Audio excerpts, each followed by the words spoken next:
Aujourd'hui, nous allons plonger dans l'histoire fascinante et complexe de la mafia américaine, également connue sous le nom de Cosa Nostra.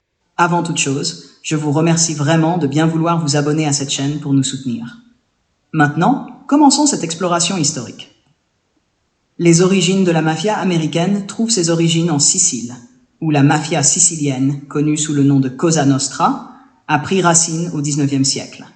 Les premiers immigrants siciliens ont emporté avec eux leur tradition mafieuse lorsqu'ils ont migré vers les États-Unis à la fin du XIXe et au début du XXe siècle. Ces immigrants se sont installés dans des villes où il y avait déjà des communautés italiennes bien établies, principalement pour des raisons de soutien communautaire et d'opportunités économiques. Les principales villes choisies par les mafieux italiens étaient New York, en raison de son statut de point d'entrée principal pour les immigrants européens et de sa grande population d'immigrants italiens. La ville a vu la formation des 5 familles, Bonanno, Colombo, Gambino, Genovese et Lucchese. Ces familles se partageaient les territoires et les activités criminelles de la ville. Chicago, connu pour son économie florissante et ses opportunités dans des secteurs comme le transport et l'industrie. La famille Chicago Outfit, influencée par des figures comme Al Capone, contrôlait une grande partie du Midwest. New Orleans, une des premières villes à voir une importante immigration sicilienne attirée par les opportunités portuaires. Boston, Detroit, Philadelphie, d'autres villes avec des populations italiennes significatives et des opportunités économiques. Le parrain, ou boss, était généralement le membre le plus respecté et le plus influent d'une famille mafieuse. La proclamation du parrain suivait un processus bien défini. 1. Respect et influence. Le futur parrain gagnait d'abord le respect de ses pairs, par des actions démontrant son leadership, son intelligence et sa capacité à générer des revenus. 2.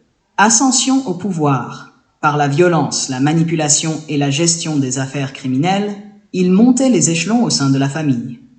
Consensus.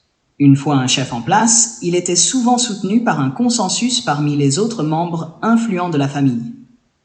Les conflits internes pouvaient être résolus par la force ou des accords. Mais le parrain devait démontrer sa capacité à maintenir la paix et la prospérité au sein de sa famille. 1. Al Capone, Chicago. Alphonse Al Capone, surnommé Scarface, est l'un des gangsters les plus célèbres de l'histoire américaine. Il a dominé Chicago durant la Prohibition, avec ses activités de bootlegging, de jeu et de prostitution. Il est célèbre pour le massacre de la Saint-Valentin en 1929, où il a orchestré le meurtre de 7 membres de la bande rivale de Bugs Moran. Capone a finalement été arrêté et condamné pour évasion fiscale en 1931. 2. Charles Lucky Luciano, New York. Salvatore Lucania, connu sous le nom de Lucky Luciano, est souvent considéré comme le père de la mafia moderne. Luciano a réorganisé la mafia new-yorkaise, créant la commission pour réguler les activités des différentes familles et réduire les conflits. Il a joué un rôle clé dans la formation des 5 familles de New York et a établi un système de gouvernance plus corporatif pour la mafia. En 1936, il a été arrêté et condamné pour proxénétisme, mais a continué à exercer une influence depuis la prison. 3. Frank Costello. Francesco Castiglia, connu sous le nom de Frank Costello, était surnommé le premier ministre du crime. Costello a eu une influence considérable sur la politique et les syndicats de New York, utilisant la corruption pour protéger et étendre les opérations mafieuses. En 1957, il a survécu à une tentative d'assassinat orchestrée par Vito Genovese, ce qui a marqué le début de la fin de son règne. Après l'attentat, il a pris sa retraite et a cédé le contrôle à Genovese. 4. New York. Vito Genovese a pris le contrôle de la famille Genovese après l'échec de la tentative d'assassinat de Frank Costello. Genovese a consolidé le pouvoir de sa famille et a été impliqué dans divers trafics, y compris la drogue. En 1959, il a été arrêté et condamné pour trafic de stupéfiants. 5. New York et Miami. Bien que n'étant pas un membre officiel de la Cosa Nostra, Lansky était un associé influent, particulièrement dans les activités de blanchiment d'argent et les casinos. Lansky était le cerveau financier derrière de nombreuses opérations mafieuses, aidant à blanchir des millions de dollars. Il a joué un rôle clé dans l'expansion des opérations de la mafia à Las Vegas et à Cuba. Les années 1960-1970, la répression fédérale. Avec l'arrivée de Robert Kennedy comme procureur général, une répression intense contre la mafia a commencé. Des lois comme le Racketeer Influenced and Corrupt Organizations Act, RICO, ont été mises en place pour lutter contre le crime organisé. Les années 1980, les témoignages et le déclin.